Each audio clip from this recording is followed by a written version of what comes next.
My name is חיראן. I'm a member of a political collective of photographers called Active Stills. We document political and social issues in Palestine and in Israel. In the night between the 17th and the 18th of January 2017, I went to the Bedouin village of חיראן in the Negev desert. After residents of the village published call out for activists and for the media to come and document the expected demolition of the village and to stand with them in solidarity. This Bedouin village is demolished so that a Jewish settlement could be built there.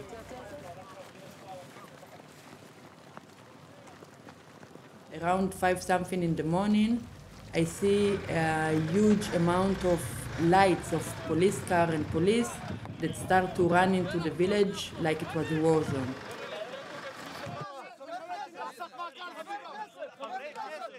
I ran after the policeman and I start filming, and very short after I hear some shots. Okay.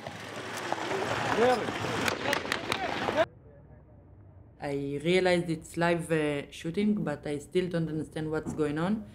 Without thinking, I just stop the camera and try to find a safe place. The shoots continue, and I realize something serious probably is going on, and I turn on the camera again. From that moment, I hear a constant sound of a car horn that lasts more than an hour.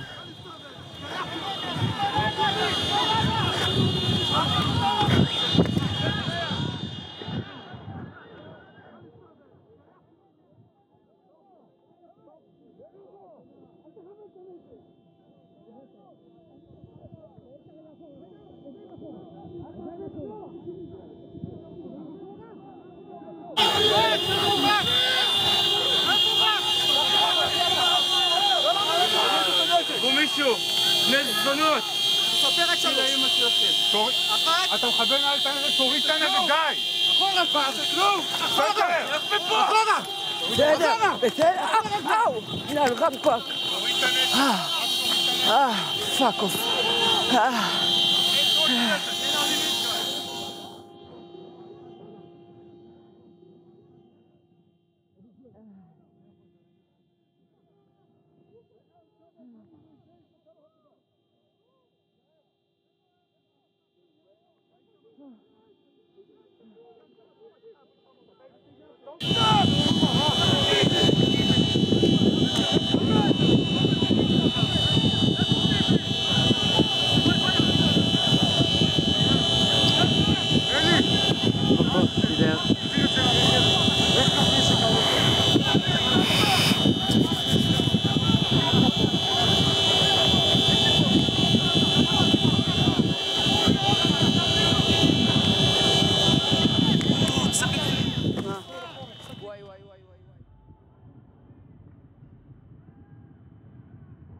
It's all a total mess and I don't understand exactly what is going on. I keep hearing this beeping of the car that is next to me, but I cannot see the car.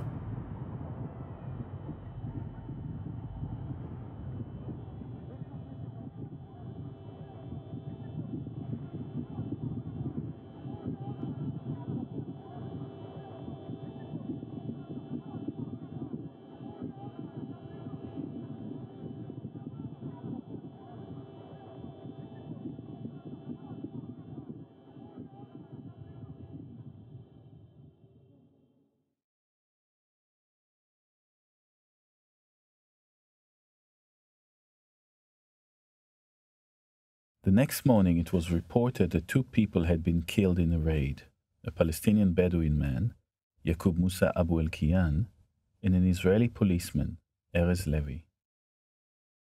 According to a tweet by the Israeli police, the death was the result of a terror attack. News report echoed the account of the police, claiming that Abu el-Qiyan had been killed after intentionally running over Erez Levy. It was later revealed that Ayman Odeh, the most senior Arab politician in the Israeli parliament, had been wounded by the police during the incident. Soon afterwards, Israeli Prime Minister Benjamin Netanyahu sent his condolences to Levi's family and suggested that the policeman had been murdered in a terror attack. Gilad Erdan, the minister in charge of the police, blamed Ayman Odeh for inciting the attack. This response is in line with the Israeli government's policy of delegitimizing Palestinian citizens of Israel and their political leaders. Later that day, police released a thermal video of the incident, shot from a helicopter. The video claimed that Abu al-Qiyan was driving with his car headlights turned off, and that he accelerated his car in order to deliberately run over policemen.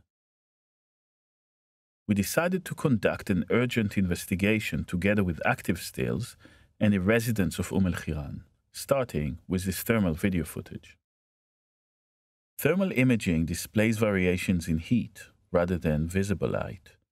The more heat an object emits or reflects, the darker it appears.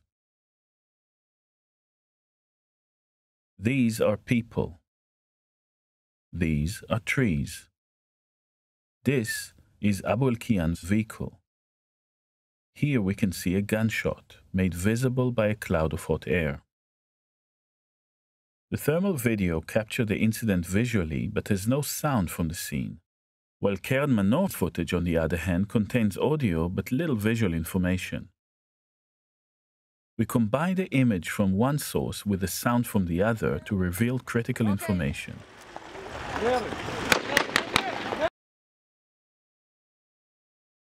The metadata on Qian's footage establishes the timeline for the events that followed.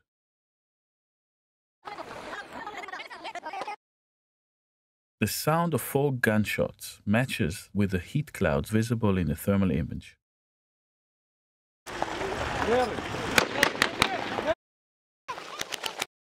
Shots 1, 3, and 4 are registered clearly in the image and precisely match the sonic signature in Manor's footage.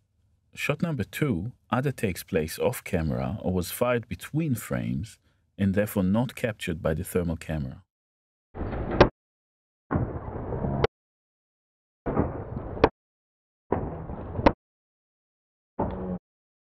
This synchronization allows us to reconstruct the incident. At 5:56 and 2 seconds, we hear an initial burst of 3 gunshots. These 3 gunshots take place outside the frame of the thermal video footage. Okay. At 5:56 and 5 seconds, Abu al-Qiyan's vehicle is seen as he leaves his mother's house. 1 second later, the second burst of gunshots begins. The heat clouds clearly point in the direction of the slowly moving vehicle. Immediately after this round of shot is fired, Abu al-Qiyan's vehicle begins to gain speed. At this point, Qian Manor stopped filming in order to take cover. She did not record for the next 14 seconds. At 5:56 and 11 seconds, Abu al-Qiyan's vehicle collides with a group of policemen. Clearly, the vehicle only begins to accelerate after the police open fire. This contradicts the very basis of the official narrative. 8 seconds later, Abu al-Qiyan's vehicle is brought to a stop. Then, Manor switches her camera back on again. We hear the continuous sound of car horn, which persists for more than an hour. 28 seconds later, we see 6 policemen moving slowly to encircle the vehicle. As they arrive, Manor's video captured the sound of an unexplained single gunshot.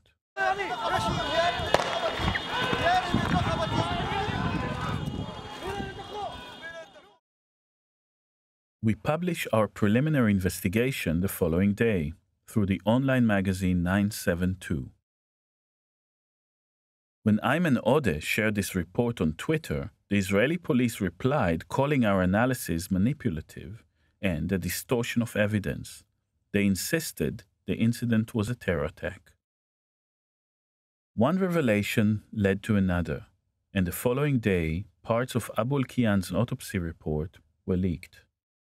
The report suggested that the bullet had crushed Al-Qiyan's right leg, which controlled the accelerator and brake pedals, supporting our theory that the acceleration of his vehicle was the result of gunfire.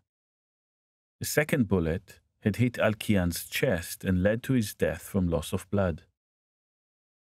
Responding to growing public unease, Gilad Erdan, the minister in charge of the police, doubled down on his initial statement. הדפוס פעולה שלו לאורך כל ההתנהגות מהיציאה מהבית עם אורות קבועים ולא מקשיב לשוטרים שקוראים לו לעצור, היה דפוס של מחבל שיוצא לפגע. Indeed, when we look at the aerial thermal footage, we do not see any headlights.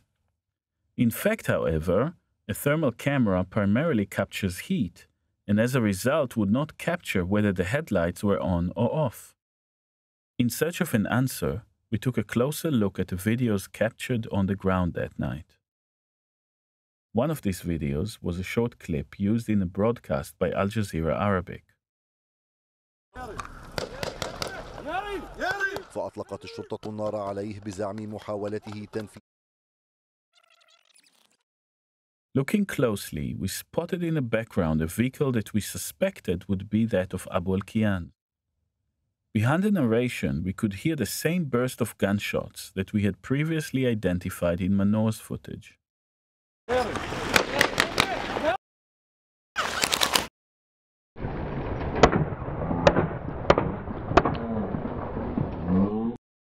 By synchronizing the two videos, we realized for the first time that Al Jazeera had filmed Al-Qiyan's vehicle just before it collided with a policeman. Crucially, both videos show that the vehicle's headlights were on. To verify this, we compare these videos to the thermal footage.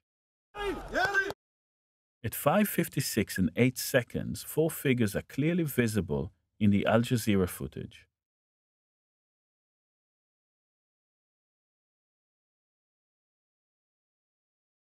They are in a similar position to that of the policeman in the thermal video footage. We located both videos within a precise 3D model of the area.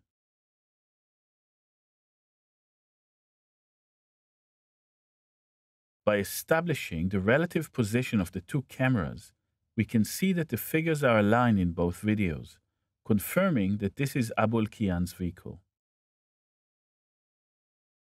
Another video shot by Manor gives us the final position of the vehicle.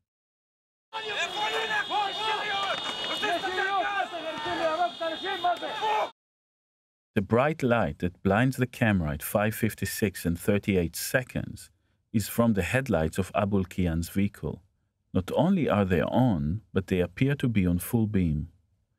Manor's footage did, after all, capture the incident.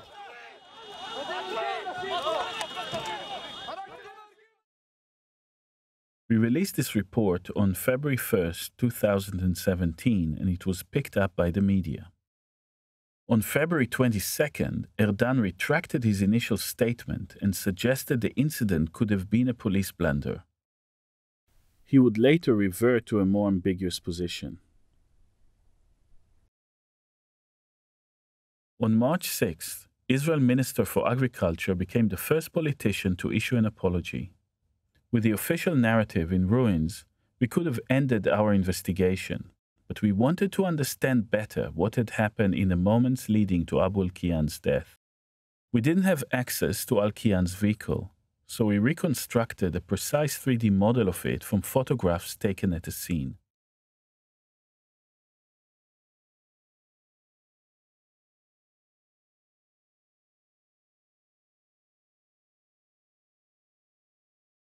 On the model, we marked bullet holes which could have been caused by the shots we had observed in the thermal video footage.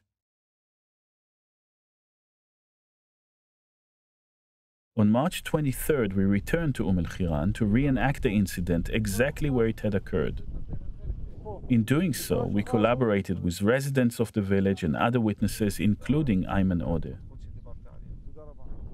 In the original, official narrative, the car was the weapon and the gas pedal the trigger.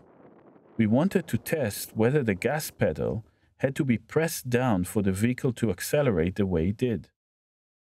We placed actors in the same position as the policemen. Using the same model car, a Toyota Land Cruiser, our driver lifted his right foot from the gas pedal, exactly where Abu Qian's vehicle began to accelerate in the thermal video. We let the vehicle roll freely down the slope, recording its speed and acceleration.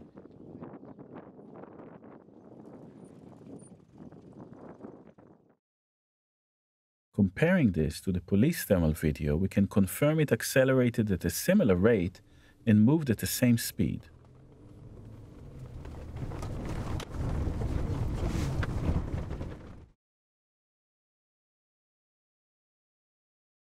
In our model, we mark the vehicle's position when the shots are fired,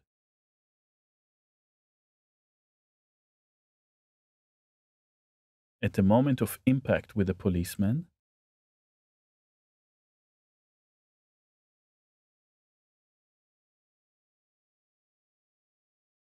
and at the moment when it is brought to a stop. From a bird's eye view, the terrain looks flat and the acceleration intentional. However, in our model, the incline of the terrain is clearly visible, suggesting that it is the slope rather than the gas pedal that led to the acceleration.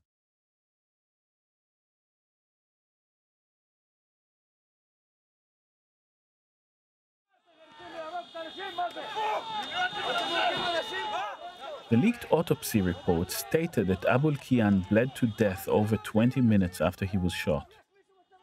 During this time, activists and village residents were prevented from getting close to the vehicle, and crucial medical aid was withheld despite the presence of ambulances at the scene. Abu Qian's life could have been saved.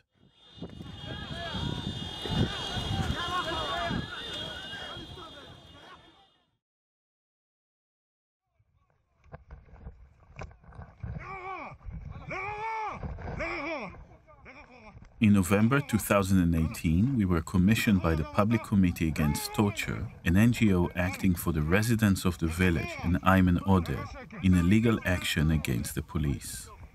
The police had to disclose all evidence to the NGO's legal team.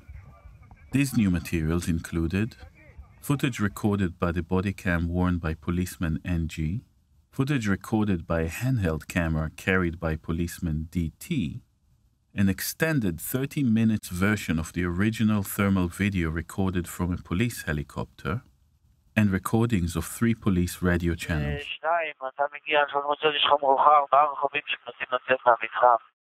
We compare these new sources to the footage we already had from Keren Manor and the Al Jazeera broadcast. We also collected further footage from activists, Rabbi Arik Asherman and Yaela Ra'anan. We synchronized all the new material to create a more detailed timeline. We also received transcripts of interrogation and testimonies from multiple policemen and activists. However, we could see that some information was omitted. Police documents suggested that more footage filmed by the police was missing. In the footage recorded by policeman NG's body cam, we could see further police cameras. We arranged the new visual evidence into a media landscape that helped us to navigate the aftermath of the killing of Abu Qian. Policeman NG's body cam captures Abu Qian's vehicle rolling down the hill moments after it was shot at. The vehicle headlights are clearly turned on.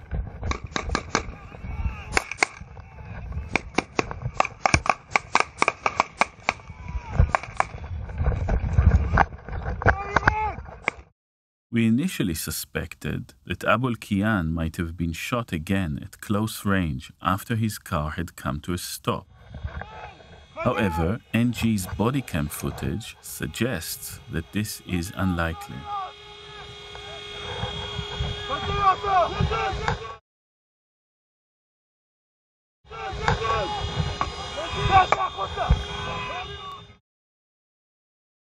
While Abu Qian was bleeding to death, a separate incident was unfolding nearby. Drawn to the sound of Abu Qian's car horn, a group of residents and activists, including Ayman Ode, approached the vehicle but were stopped by police. The thermal video footage ends a few minutes after Abu al-Kian's car is stopped. From this point on, our window into the event is limited to 4 cameras. That of policeman LM, policeman NG's body cam, the smartphone camera of activist Yaela Ra'anan, and that of Keren Manor. These cones of vision illustrate both what we could see of the events that followed, but also where we encounter blind spots.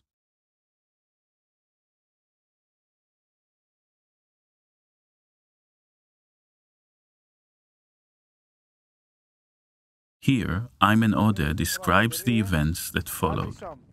אחד מהם ירה בי, אני שמעתי את הכל, אז אני הבנתי שזו ירייה, אז זה פגע בי במצח, והרגשתי שהאדם, אז עשיתי משהו כמו אח, כך, בצורה כזו, אז ירו בי עוד הפעם בגב שלי.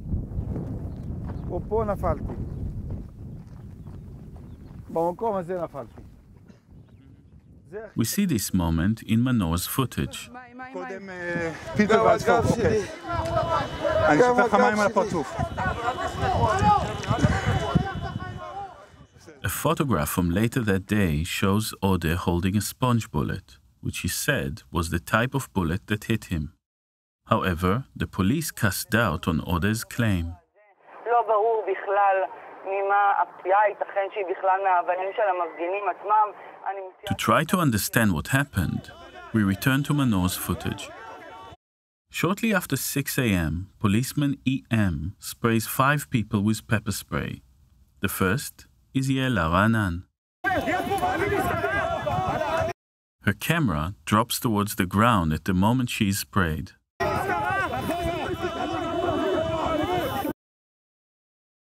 Three seconds later, the same policeman pepper sprays Rabbi Arik Asherman.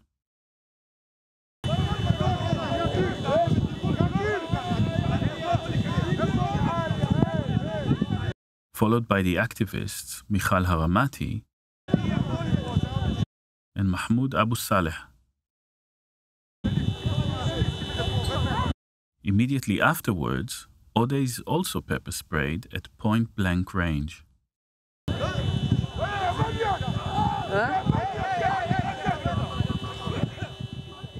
According to Ode, it was in the moments after being pepper sprayed that he was shot by sponge bullets. בואו נחזור לתיעוד המיוחד ממצלמות השוטרים. A year and a half after the incident, in 2018, a policeman leaked footage from LM's camera to Israel's Channel 10, which broadcast an edited version. This video had not been shared with our legal team. It was, however, sent to a prosecutor who was considering whether to press charges against the policeman involved. Despite previously claiming that Ode had been struck by a stone thrown by the villagers, police claimed in a broadcast that Ode's injury was caused by fragments from an exploding stun grenade. They accused Ode of giving false testimony. When we took a closer look, we found that the broadcast footage was made of multiple clips and that gaps in the footage occurred at critical moments. In the video, we hear police cameraman LM shouting, "Give them sponge."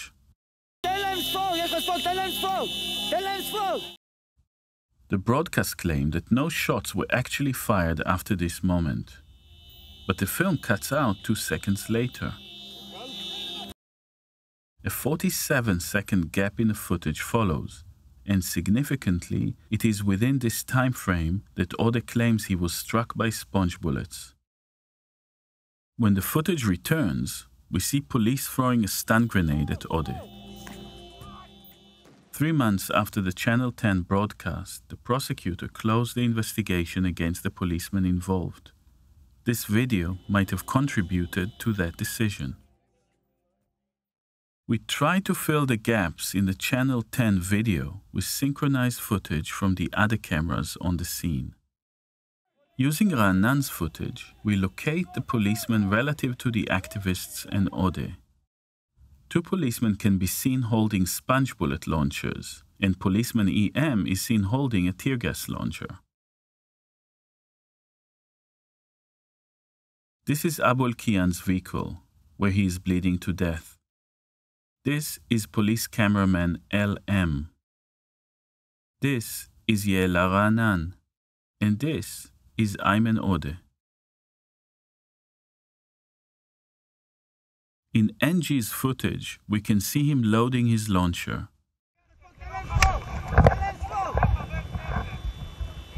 We can also see the barrel of policeman MM's launcher. A few seconds earlier, we hear the shout, "Give them sponge." Immediately after this, while we don't see a shot, we hear someone shouting in pain.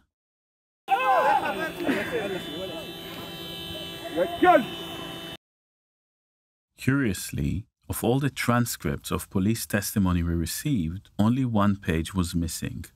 Lines 51 to 85 are omitted from the interrogation of the police cameraman LM. In the interrogation, the interviewer and LM are watching and discussing the footage LM recorded, which is the original, uncut video that we did not receive. In lines 104 and 106, the police interrogator questions LM. After that, you see someone shot by sponge, probably in the knee. You say, "Give them sponge," and then you see someone shooting sponge.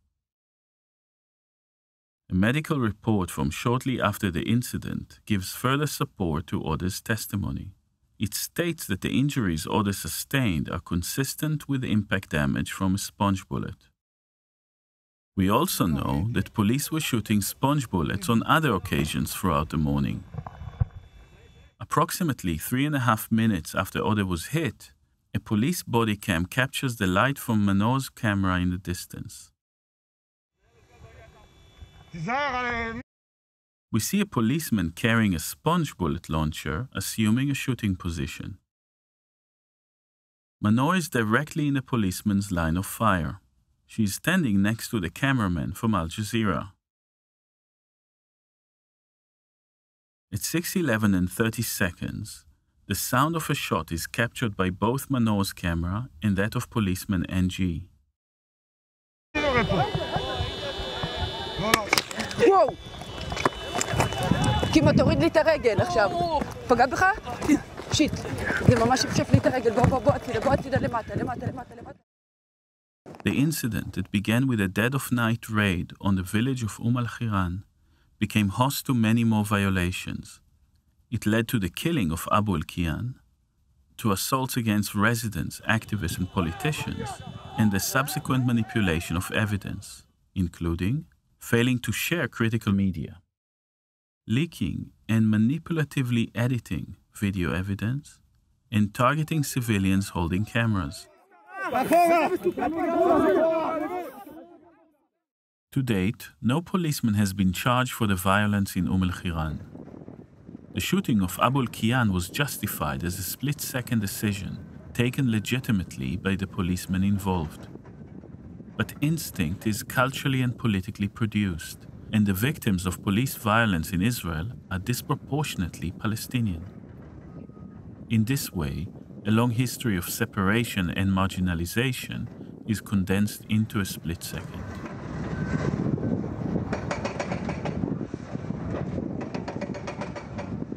When bulldozers demolished the village later that morning, they began with the homes of Abu al-Qiyan's family.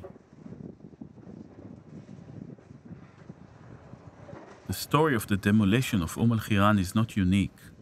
Around 35 Bedouin villages, home to over 100,000 Palestinian Bedouin citizens, are illegalized and unrecognized by Israel. These communities are not marked on maps or serviced by infrastructure, and many are being demolished to make way for new Jewish settlements.